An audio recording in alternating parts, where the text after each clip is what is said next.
नमो अरिहन्ताणं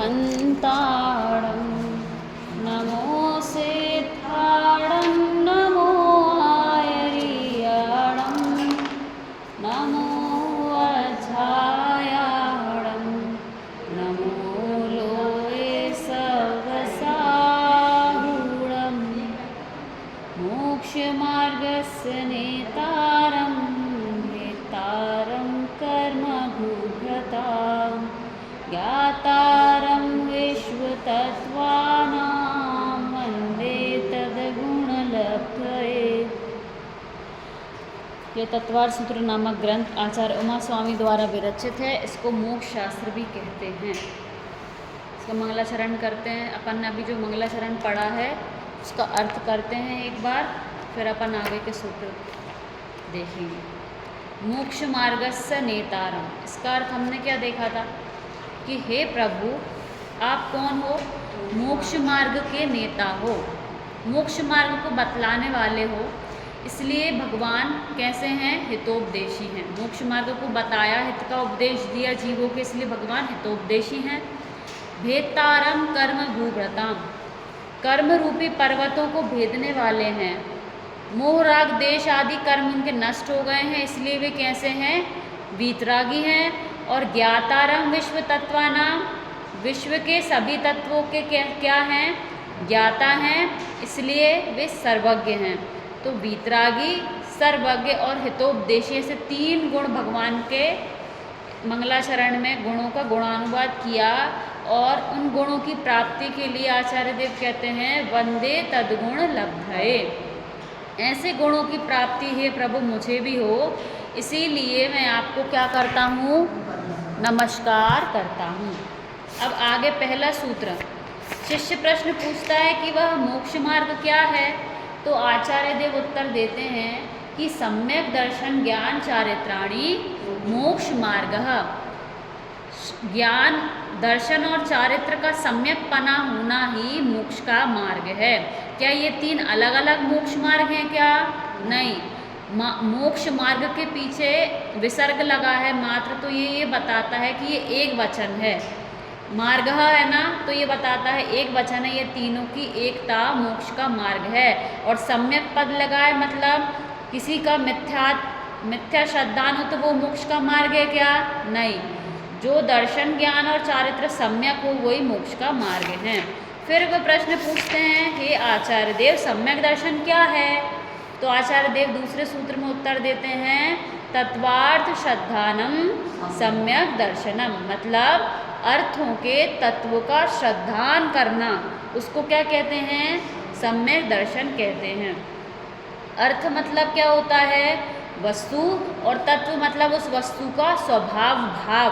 उस वस्तु का जिस वस्तु का जैसा स्वभाव है वैसा श्रद्धान करना, वो क्या होता है? सम्यक दर्शन होता है। फिर आचार्य देव से प्रश्न पूछते हैं वे सम्यक दर्शन कैसे होगा? कि तद निसर्गाद अधिगमाद्वा, तो वह सम्यक दर्शन की उत्पत्ति के कितने कारण हैं? दो। पहला कौन सा? निसर्गज, और दूसरा क्या है? अधिगमन। निसर्गज मतलब अपने स्वभाव से जो होगा वो क्या होगा? अब बिना किसी पर के उपदेश से होगा, वो कैसा होगा? निसर्गज। और अधिगमज क्या होगा? कि जिस जीव को सम्यक्त्व है उसके समक्ष अभी उसको देश न लब्धि अभी उसने सुनी, देवशास गुरु का समागम जिसको वर्तमान में दिखाई दे रहा है, उस जीव को सम्यक्त्व होता है तो उसे कौन सा सम्यक्त्व कहेंगे? अधिगमज। कौन सा सम्यक्त्व कहेंगे? अधिगमज। निसर्गज में किस देश न लब्धि मिली कि नहीं मिली?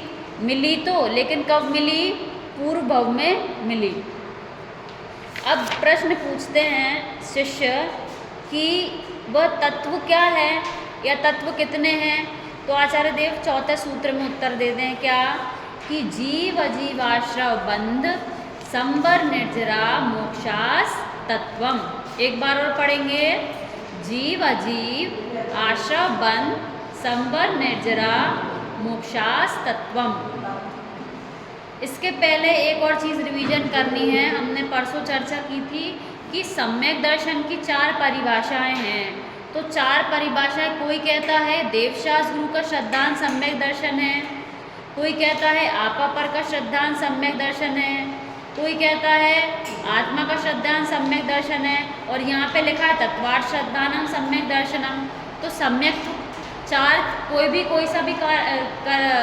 कोई भी देवशास्त्र को श्रद्धान अकेली कर ले या पर का कर ले, तो ये चार अलग अलग रास्ते हैं कि अपनी चॉइस से जिसको जो करना है वो कर लेगा तो सम्यक हो जाएगा।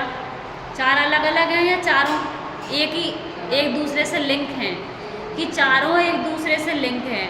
इसकी चर्चा अपन ने परसों की थी। कैसी?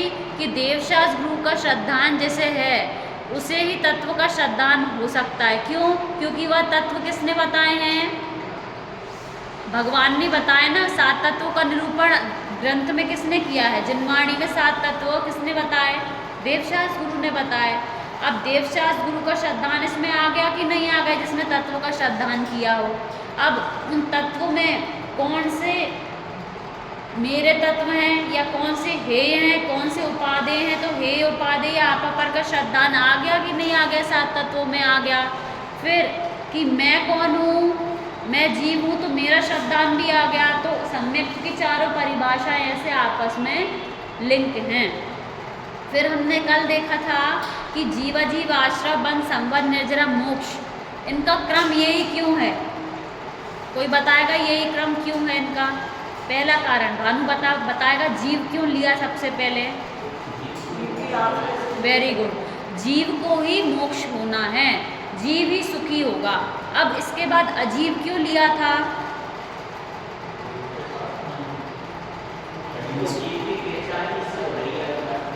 हाँ, एक कारण ये था कि अभी संसार में जीव की पहचान किससे हो रही है? इस अजीव तत्व से ही हो रही है। और दूसरा क्या?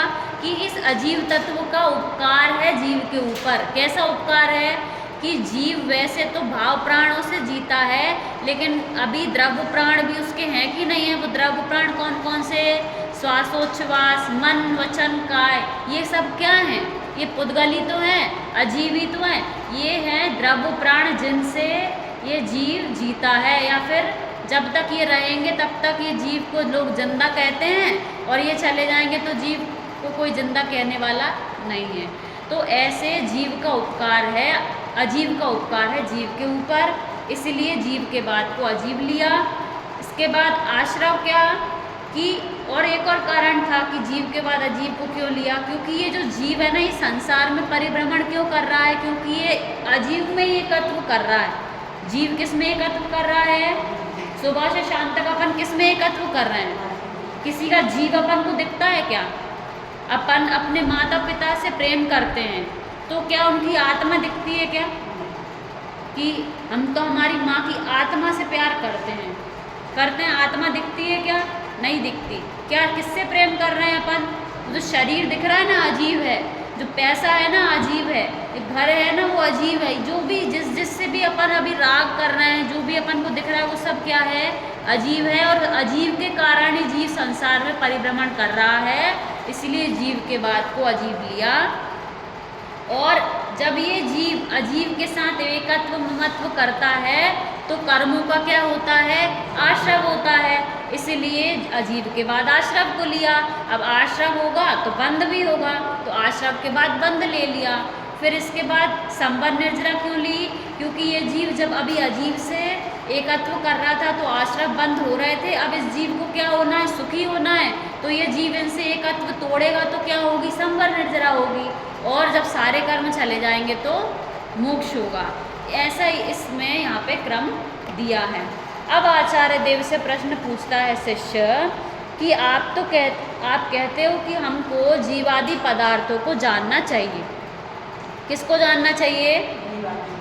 ध्यान से सुनना, ये बहुत अच्छी चीज़ है। जीवादि पदार्थों को जानने के लिए आचार्य देव कहते हैं, तो किनसे जानना जीव को?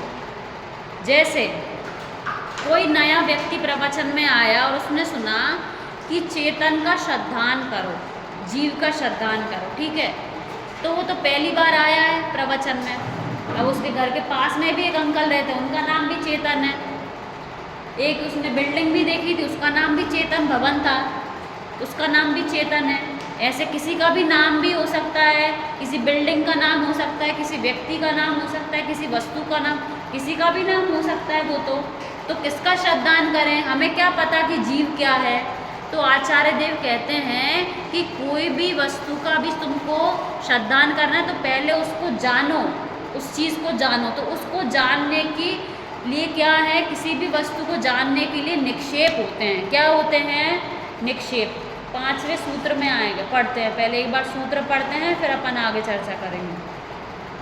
नाम स्थापना, बोलो, नाम स्थापना द्रव भाव तस्तन्यासः। नाम स्थापना द्रव भाव तस्तन्यासः। न्यास मतलब होता है निक्षेप या रखा जाना। क्या रखा जाना? कि लोक व्यवहार में इनसे व्यवहार चलता है, व्यवहार चलता है। किससे? नाम, स्थापना, द्रव्य और भाव से। इनको समझते हैं कि जैसे हमको कोई वस्तु को समझना है, जैसे कि पहले मैं परिभाषा पढ़ के बता रही हूँ कि नाम निक्षेप होता क्या है कि जिसके द्वारा वस्तु का ज्ञान हो, पहले वो तो निक्षेप होता है। जो किसी के सन्मुख करने में हेल्प करे उसका नाम है नाम निक्षेप। जैसे कि उसमें वो ना जाति, गुण, क्रिया, द्रव्य। देखो एक ऐसे बताती हूँ आपको, ऐसे समझ में आएगा। जैसे एक वस्तु में, जैसे ये पेन है, ठीक है, इसमें तो गुण है लिखने का। सपोज इसमें गुण नहीं है, लिखने के गुण नहीं हैं। इसमें ना तो वो जाति है, ना तो पेन के गुण हैं, ना तो ये क्रिया करता हुआ आपको दिखेगा, ना ही ये द्रव्य है वैसा, फिर भी इसका नाम पेन रख देना, ये होता है नाम निक्षेप। जैसे कि कोई व्यक्ति है और उस व्यक्ति का नाम रख दिया सर्वज्ञ। पीठ के पीछे का तो कुछ दिखता नहीं है और नाम रख दिया सर्वज्ञ। किसी का नाम रख दिया महावीर, बल नहीं है शरीर में लेकिन फिर भी नाम रख दिया महावीर। तो ये जो नाम निक्षेप है, इसमें उस चीज़ का, उस वस्तु का नाम रख देना, भले ही लेकिन उस चीज़ में उसके गुण नहीं पाए जाने चाहिए। नाम निक्षेप कब घटित होगा? ना तो उसमें वैसी जाति होगी, ना गुण होगी, ना क्रिया होगी वैसी, ना ही द्रव्य होंगे। जैसे एग्जाम्पल देते हैं,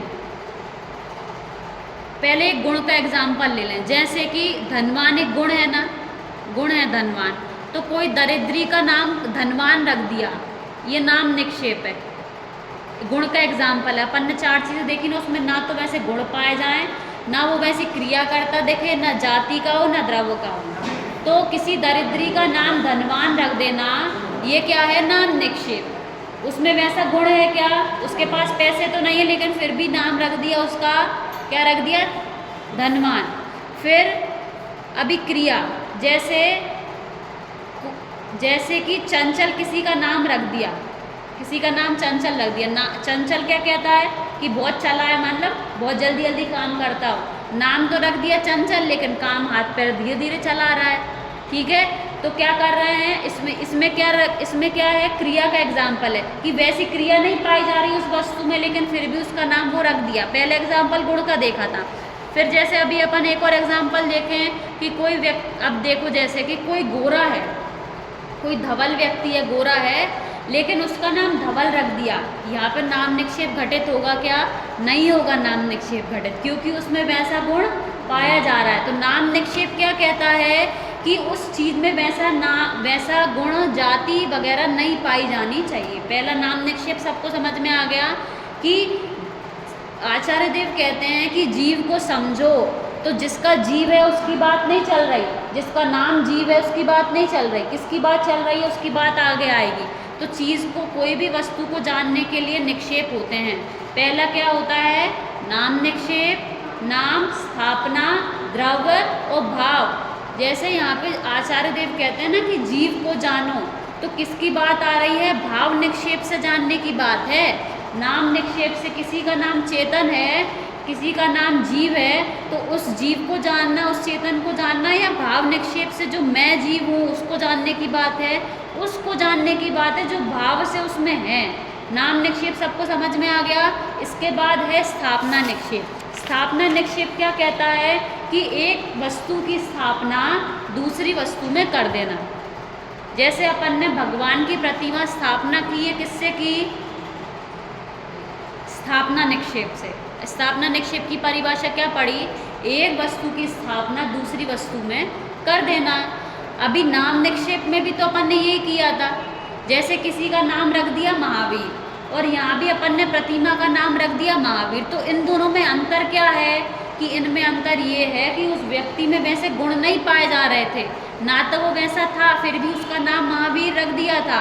लेकिन जो भगवान है उनकी प्रतिमा अपन ने कैसी स्थापना की है कि जैसे वीतरागी सर्वज्ञ असलियत में जनराज तीर्थंकर अरिहंत होते हैं, वैसी की वैसी प्रतिमा अपन ने विराजमान की है ना।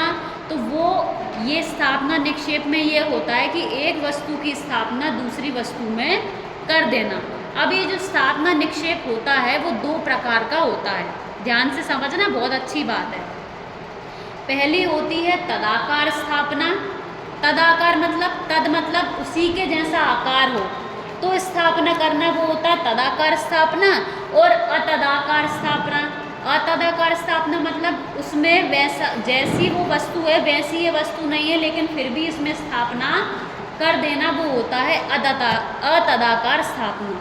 तदाकार स्थापना का एग्जाम्पल अपन ने क्या देखा कि जैसे तीर्थंकर परमात्मा हैं वैसी की वैसी प्रतिमा अपन ने स्थापना की है, तो ये कौन सी स्थापना हो गई? तदाकार स्थापना।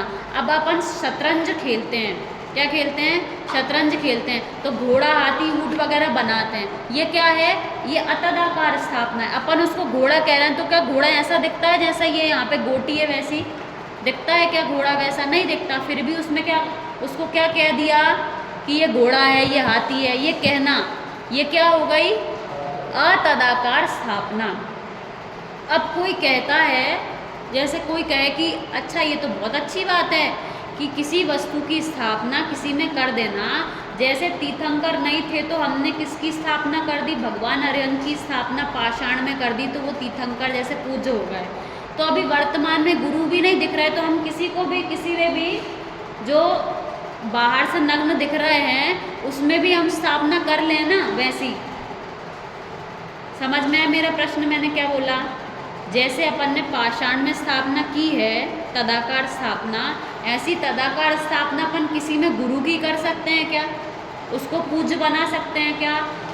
उसके लिए एक एग्जाम्पल देते हैं। जैसे कोई शादी करता है ना, तो लड़की नहीं देखी, अभी फ़ोटो दिखा दिया, फ़ोटो दिखा दिया, अत्यंत सुंदर, बिल्कुल बहुत सुंदर लड़की।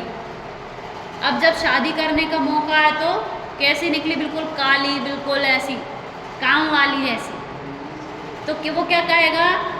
क्या कहेगा कि हमने तो उसमें स्थापना की थी किस जैसी की सुंदर लड़की की स्थापना कर दी थी। तो करेगा क्या कोई शादी? अरे स्थापना निक्षेप से स्थापना कर दी ना उसमें, नहीं। अरे स्थापना निक्षेप वो कहता है कि उसमें वो गुण होने चाहिए।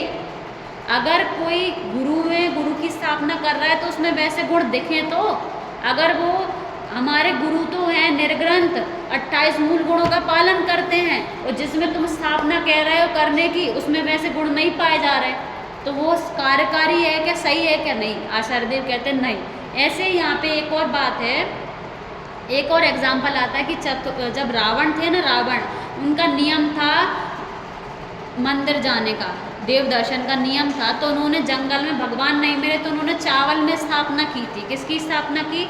भगवान की स्थापना की चावल में। तो यहाँ पे कह रहे हैं कि आचार सार में लिखा है कि पंचम काल में ऐसी अतदाकार स्थापना नहीं करना चाहिए। जैसे अपने यहाँ पे ठोना रखते हैं ना, ठोना में किसकी, क्या चावलों में किसकी स्थापना करते हैं? क्या बना लिया उनको? उनमें भगवान की स्थापना कर दी और पूजन हो गई तो ऐसे गिरा दिया। उस ऐसे स्थापना करते हैं। अपने अष्टमंगल द्रव्य में भी ठोना रखते हैं, उसमें भी स्थापना करते हैं ऐसी कि ये भगवान है। अरे तो यहाँ पे कह रहे हैं कि पंचम काल में अतदाकार स्थापना क्यों नहीं करनी चाहिए? क्योंकि अन्य धर्मों में भी बहुत सारे जीवों ने ऐसी अतदाकार स्थापना करके बहुत सारे मत चलाए। आपको पता है काष्ठा संघ सुना होगा आपने, काष्ठा संघ अपने जैनों में चला है। किसी ने एक बार लकड़ी की मूर्ति बना दी तो उस मूर्ति बनने से क्या चल गया? काष्ठा संघ चल गया। तो ऐसे ही यदि हर जीव अलग अलग चीज़ में भगवान की स्थापना करेगा तो सोचो कितने मत चल जाएंगे। या फिर आपने भी एक गोल से पत्थर में महावीर बना लिए और इन्होंने भी अपने कोई भगवान बना ली, तो आप कैसे पहचान करोगे कि ये हमारे भगवान है या ये हमारे भगवान है? तो इसलिए पंचम काल में अतदाकार स्थापना करना नहीं चाहिए, क्योंकि ये गृहीत मिथ्यात्व को बढ़ाता है। तदाकार स्थापना गलत नहीं है। तदाकार स्थापना क्यों गलत नहीं है? क्योंकि अपन ने उसमें वैसी स्थापना की है जैसे कि हमारे भगवान थे, वैसे वीतरागी सर्वज्ञ हमने भगवान बनाए हैं। उनको हमने कोई राजा महाराजा बना के नहीं बिठाया, ठीक है ना, सब परिग्रह के साथ नहीं बिठाया, गुस्से में तलवार त्रिशूल ये सब लेके नहीं बिठाया, जैसे भगवान होते हैं वैसा बनाया है। तो ये हो गए तदाकार स्थापना। दो स्थापना समझ में आ गई ना, दो समझ में आई, तदाकार अतदाकार और निक्षेप दो हो गए। कौन कौन से? नाम निक्षेप में क्या देखा था कि उसमें वैसी जाति गुण द्रव्य क्रियाएं नहीं देखी जा रही, फिर भी उसको क्या कह देना, वैसा नाम रख देना। और स्थापना निक्षेप में क्या था कि देखो अपन ने देखा ना कि भगवान की प्रतिमा का नाम महावीर रख दिया और किसी व्यक्ति का नाम महावीर रख दिया, किसी व्यक्ति का नाम महावीर रख दिया, ये कौन सा निक्षेप है? ये नाम निक्षेप है। वो पूज्य नहीं है, नाम निक्षेप वाला पूज्य नहीं है, लेकिन स्थापना निक्षेप में पूजा कर सकते हैं क्योंकि उसमें वैसी स्थापना की है, क्योंकि उसमें वैसे गुण पाए जा रहे हैं। ये नाम निक्षेप की बात है। अब देखते हैं द्रव्य निक्षेप क्या कहता है। द्रव्य निक्षेप कहता है, पहले एग्जाम्पल सुन लो तो फिर आपको समझ में आ जाएगा अच्छे से, कि जैसे शेर की पर्याय में महावीर का जीव कहना, शेर की पर्याय में क्या कह रहे हैं? महावीर का जीव। या फिर अभी भगवान महावीर मोक्ष चले गए, सिद्ध बन गए, फिर भी अपन उनको अरहंत अवस्था में पूज रहे हैं। तो ये तो द्रव्य निक्षेप क्या कहता है कि भूत की पर्याय, किसी जीव की भूत की पर्याय से एवं भविष्य की पर्याय का आरोपण वर्तमान पर्याय में करना। क्या बोला? भूत की पर्याय, पहले कोई जैसे टीचर था, अब रिटायर हो गए, तब भी उसको क्या कहते हैं? मास्टर साहब कहते हैं ना, रिटायर होने के बाद भी कहते हैं मास्टर साहब। या फिर कोई डॉक्टर बना नहीं, अभी से उसको डॉक्टर साहब कहते हैं ना। तो जो अभी बना नहीं है, भविष्य की पर्याय को देखकर वर्तमान में कहते हैं, या भूत की पर्याय को देखकर वर्तमान में कहना, ये होता है द्रव्य निक्षेप। समझ में आ गया सबको उदाहरण कि भूत की पर्याय को देखकर वर्तमान में वैसा निक्षेप करना या भविष्य की पर्याय को देखकर वर्तमान में निक्षेप करना, ये होता है द्रव्य निक्षेप। अब इसमें भी वर्तमान में वैसे गुण नहीं पाए जा रहे। इसमें द्रव्य निक्षेप में भी कोई मास्टर साहब आपको अभी पढ़ाता हुआ नहीं दिखेगा जो रिटायर हो गया, जो पहले सिपाही था वो बंदूक चलाता नहीं दिखेगा, लेकिन उसको अभी भी कर्नल साहब सब कहते हैं ना अभी भी। तो वैसा वर्तमान वो अपन को करता नहीं दिखेगा, लेकिन फिर भी द्रव्य निक्षेप से उसको वैसा कहा जाता है। तीन निक्षेप समझ में आ गए। अब देखो भाव निक्षेप क्या कहता है। भाव निक्षेप वर्तमान में जो जिस समय में जो वस्तु का स्वभाव है उसको उस रूप कहना, वो कहता है भाव निक्षेप। समझ में आया? जो वर्तमान में जिसमें जैसे गुण है वैसा कहना, वो होता है भाव निक्षेप। जैसे अपन जीव हैं, तो जीव है ना, अपन वर्तमान में हैं या पहले थे अब नहीं है, तो द्रव्य निक्षेप से कहे जा रहे हैं। संभव अपन पहले जीव थे या भविष्य में जीव होंगे, तो द्रव्य निक्षेप से अपन को जीव कहा जा रहा है, या अपन सच में भाव निक्षेप से जीव हैं अभी, है ना। तो अपन को जीव कहना, या फिर जो सिद्ध पर्याय में हैं उनको कहना सिद्ध, या फिर अभी सपोज यहाँ महावीर भगवान हैं, अभी उनकी वर्तमान पर्याय उनको महावीर कहना, ये क्या है? ये भाव निक्षेप है। तो आचार्य देव कहते हैं कि आपको जीवादि तत्वों को जानना है, सम्यक्त्वादि को जानना है, तो इन चार निक्षेप में से कौन से वाले निक्षेप से जानना है? कि भाव निक्षेप से जानना है। जिस जीव द्रव्य में जो भाव पाए जा रहे हैं उस निक्षेप से आपको जानना है। उस चेतन को नहीं जानना जो अपना पड़ोसी है, उस बिल्डिंग को नहीं जानना जिसका नाम चेतन है, उस बिल्डिंग को नहीं जानना जिसका नाम जीव है, उसको नहीं जानना। जिसमें वैसे भाव पाए जाएं उसको जानना है। अब अगला सूत्र आता है, आचार्य देव से पूछते हैं कि जो अभी अपन ने देखा कि जीवादि तत्वों को और सम्यक्त्वादि को निक्षेप से भी जाना जाता है और प्रमाण और नय से भी जाना जाता है। किस किस से जाना जाता है? निक्षेपों से भी जाना जाता है और प्रमाणनय से भी जाना जाता है। तो पहले प्रमाणनय क्यों नहीं लिए, पहले निक्षेप आदि क्यों ले लिए? तो कहते हैं आचार्य देव कि आपको कोई वस्तु को पूरा जानने के लिए पहले उसका नाम तो पता होना चाहिए ना। नाम आदि पता, नाम निक्षेप आदि से जानोगे तभी तो पूरी वस्तु को जान पाओगे। प्रमाण किसे कहते हैं? जो पूरी वस्तु को सम्यक रूप से जाने वो प्रमाण है। प्रमाण ने आपने बहुत बार सुने होंगे, लेकिन आज अपन पढ़ेंगे तो आपको अच्छे समझ में आएगा प्रमाण और न्याय होता क्या है। प्रमाण क्या होता है? सम्यक ज्ञान होता है और वह जो वस्तु को पूरा जाने। प्रमाण क्या होता है? जो वस्तु को पूरा जाने। अब आपको मोबाइल को जानना है, अब आपको ये नहीं पता कि नाम निक्षेप से मोबाइल कहते कैसे हैं या भाव निक्षेप से मोबाइल कहते कैसे हैं। जब आप उसको निक्षेपों से जानोगे तभी तो आप प्रमाण से उसको जान पाओगे। समझ में आया क्या बोल रही हूँ मैं? इसलिए निक्षेपों के बाद किसकी बात आई है? प्रमाण और न्याय की। अब देखते हैं आगे वाला सूत्र पढ़ते हैं, छठवां सूत्र मिल गया। प्रमाण न्याय रधिगमः। प्रमाण न्याय रधिगमः। बोलो, प्रमाण न्याय रधिगमः। अधिगम, अधिगम मतलब होता है ज्ञान होना। अधिगम मतलब ज्ञान होना। तो ज्ञान किस किस से हो सकता है? प्रमाण से भी हो सकता है और न्याय से भी हो सकता है। तो इनमें अंतर क्या है प्रमाण और न्याय में? कि देखो, जो प्रमाण हैं, जो 5 ज्ञान के नाम अपन ने सुने हैं ना, मति, श्रुत, अवधि, मनः पर्याय और केवल ज्ञान। ये जो 5 ज्ञान हैं, ये पांचों ज्ञान सम्यक ज्ञान है और ये पांचों ही ज्ञान क्या है? प्रमाण है। पांचों ही ज्ञान क्या है? सम्यक ज्ञान है। पांचों ही ज्ञान क्या है? प्रमाण है। और जो न्याय है, न्याय क्या है? न्याय का काम होता है वो वस्तु के अंश को जानता है। एक अंश ग्राही होता है। एग्जाम्पल के लिए जैसे यहाँ पर रखा है नींबू, ठीक है, नींबू रखा है तो पूरा नींबू को जानना वो है प्रमाण। लेकिन अगर कोई कह रहा है नींबू हरा है, खट्टा है, मीठा है, सिर्फ एक एक उसके अंश को जान रहा है ना, तो वो क्या कहलाएगा? न्याय। न्याय के द्वारा भी पूरी वस्तु को जाना जाता है, लेकिन जब एक एक करके अपन वस्तु को जानते हैं ना, तो एक गुण को गौण की, बाकी गुणों को गौण कर देते हैं और एक गुण मुख्य हो जाता है। जैसे अगर कोई बोल रहा है कि नींबू हरा है, तो उस समय क्या वो खट्टा नहीं है? उस समय पका नहीं है? बाकी अनंत जो भी उसमें गुण है, स्पर्श रस गंध वर्ण, क्या वो गुण नहीं है? क्या उसमें है ना? वो गुण भी हैं। लेकिन जब अपन एक गुण की बात करते हैं तो बाकी गुण क्या हो जाते हैं? गौण हो जाते हैं। तो जो न्याय है ना, न्याय क्या करता है? वस्तु के अंश को ग्रहण करता है। किसको ग्रहण करता है? वस्तु के अंश को। लेकिन जो प्रमाण है वो क्या करता है? वस्तु को पूरा जानता है।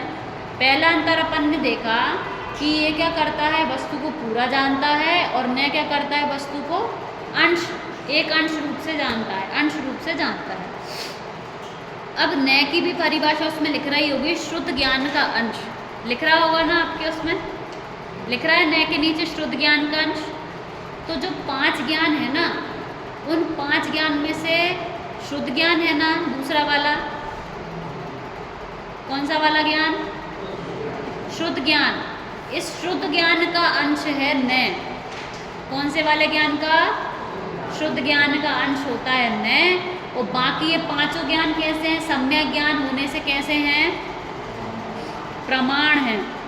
जो शुद्ध ज्ञान होता है ना, अपन ने देखा होगा मति ज्ञान के द्वारा जानी हुई वस्तु को जो विशेष रूप से जानता है उसको क्या कहते हैं? शुद्ध ज्ञान। परिभाषा पढ़ी है ना? तो जो विशेष जानता है, जब अपन को किसी चीज़ के बारे में, जैसे इसके बारे में अपन को विशेष जानना है, अपन पूछें किसने लिखी है? दादा ने लिखी है।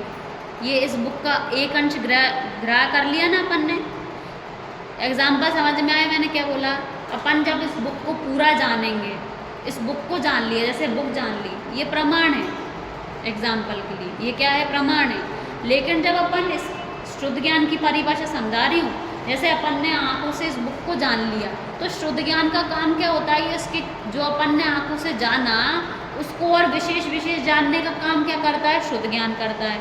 तो जब अपन किसी चीज़ को विशेष जानेंगे तो अपन एक साथ पूरा जान लेंगे या फिर थोड़ा थोड़ा जानना पड़ेगा? अभी अपन जिस अवस्था में वैसी बात कर रही। तो जो न्याय होता है वो क्या करता है? अंश ग्रहण करता है। अब जैसे इस बुक को विशेष जानना है तो किसने लिखी है ये जानेंगे।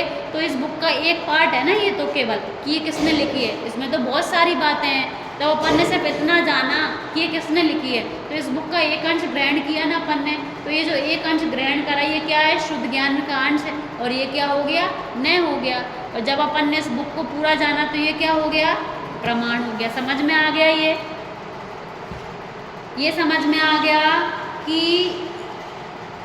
ये जो प्रमाण है, देखो अभी अपन ने क्या क्या देखा कि पांचों ज्ञान प्रमाण हैं और जो न है वो शुद्ध ज्ञान का अंश है। पहला अंतर समझ में आ गया, प्रमाण वस्तु को पूरी जानता है और न अंश रूप से जानता है। तीसरा अंतर क्या है कि जो प्रमाण है ना वो मुख्य गौण करके नहीं जानता, वो वस्तु को पूरी जानता है, लेकिन जो न है वो क्या करता है, मुख्य गौण करता है, तभी तो एक अंश ग्रहण कर पाएगा। तो मुख्य गौण करके जानने का काम किसका है, न का है। समझ में आ गया, ये समझ में आ गया ना अच्छे से। एग्जाम्पल के लिए अपन देखें कि अपन को शक्कर के बारे में जाना, ये शक्कर है तो ये क्या हो गया, शक्कर है, ये क्या हो गया, ये प्रमाण हो गया। अब शक्कर मीठी है, शक्कर गंदी है, शक्कर सफ़ेद है, कड़क है, बाकी जितने भी अपन उसके अलग अलग गुण गिनाएंगे, एक एक करके जानेंगे, तो ये क्या हो जाता है, ये क्या हो जाएगा, न। निक्षेप सबको समझ में आ गया अच्छे से। निक्षेप कितने होते हैं संभव, अभी अपन ने पढ़े निक्षेप कितने होते हैं, निक्षेप कितने होते हैं, नाम, स्थापना, द्रव्य, भाव। नाम, स्थापना, द्रव्य, भाव। नाम स्थापना किसे कहते हैं, एग्जाम्पल अकेला बताओ, कौन बताएगा। नाम निक्षेप किसे कहते हैं, नाम निक्षेप में किसी वस्तु का वैसा नाम रख देना, उसमें वैसे जाति गुण क्रियाएं नहीं देखी जा रही, लेकिन उसका नाम रख दिया तो वो क्या हो गया, नाम निक्षेप। अच्छा, स्थापना निक्षेप के कितने प्रकार देखे अपन ने, संभव स्थापना निक्षेप के कितने प्रकार देखे, दो प्रकार, एक तदाकार स्थापना और एक अतदाकार स्थापना। तदाकार स्थापना में तद आकार, जैसा अपन जिस वस्तु की स्थापना कर रहे हैं ना इसमें, और जो वस्तु की कर रहे हैं उन दोनों में उसमें वैसा ही गुण धर्म पाए जाने चाहिए, वैसी तदाकार, वैसा आकार होना चाहिए। वो क्या कहलाते हैं, वो क्या, कौन सा स्थापना, तदाकार स्थापना। और ये चेस की गोटियां रखी हैं, ये कौन सा है, किसका एग्जाम्पल था, किसका एग्जाम्पल था, अतदाकार। क्यों, क्योंकि चेस की गोटी जिसको घोड़ा कह रहे हैं, घोड़ा ऐसा दिखता है क्या, जैसा ये अभी गोटी में घोड़ा है, उसमें तो केवल ऊपर का उतना सा आकार बना देते हैं बस, तो घोड़ा वैसा होता है क्या, नहीं। तो ये कौन सी स्थापना हो गई, अतदाकार स्थापना। फिर अपन ने देखा था द्रव्य निक्षेप। द्रव्य निक्षेप में अपन ने क्या देखा था कि भूत की पर्याय का या भविष्य की पर्याय का देख के वर्तमान में वैसा कहना। एग्जाम्पल जो मैंने दिया था उसके अलावा कोई और एग्जाम्पल दे सकता है क्या।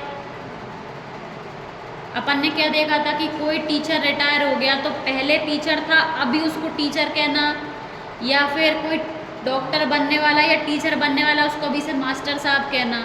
तो वर्तमान में वो वैसा नहीं है, लेकिन भूत और भविष्य की पर्याय को देख के वर्तमान में कहना। इसका कोई एग्जाम्पल देगा कुछ, समझ में आ गया। द्रव्य निक्षेप और भाव निक्षेप में क्या, जिसका जो स्वभाव है उसको वैसा वर्तमान में वैसे गुण पाए जा रहे हैं तो वैसा कहना, ये क्या है, भाव निक्षेप। इसके बाद अपन ने क्या देखा, सम्यक्तवादी को जानने की पहले किससे जानना, कि निक्षेपों से जानना, फिर किससे जानना, जीवादि तत्वों को प्रमाण और नय से। प्रमाण तीन कौन कौन से, इनके अपन ने अंतर देखे प्रमाण और नय में। पहला अंतर क्या देखा, प्रमाण किसको जानता है, संपूर्ण वस्तु को जानता है, और नय किसको जानता है, एक अंश को जानता है।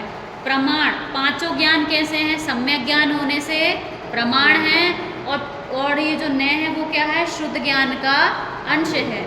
और फिर क्या देखा कि ये जो प्रमाण है ये मुख्य गौण करके नहीं जानते, ये वस्तु को पूरा जानते हैं, और जो नय है वो कैसे जानते हैं, मुख्य गौण करके जानते हैं। समझ में आ गए दोनों सूत्र सबको? एक बार इनके सूत्र का पाठ करते हैं फिर खत्म करेंगे। पहले सूत्र से ही पाठ करते हैं। मोक्ष मार्गस्य नेतारं वेत्तारं कर्मभूभृतां ज्ञातारं विश्वतत्त्वानां वन्दे तद्गुणलब्धये। सम्यक् दर्शन ज्ञान चारित्राणि मोक्ष मार्गः तत्वार्थ श्रद्धानं सम्यक् दर्शनम् तन्निसर्गादधिगमाध्वा जीवा जीवाश्रवन् संवर निर्जरा मोक्षास्तत्वम् नाम स्थापना द्रवतस्तन्यासः प्रमाणनयैरधिगमः। 5 सूत्र हुए, बाकी आगे की चर्चा अपन कल करेंगे। सहजा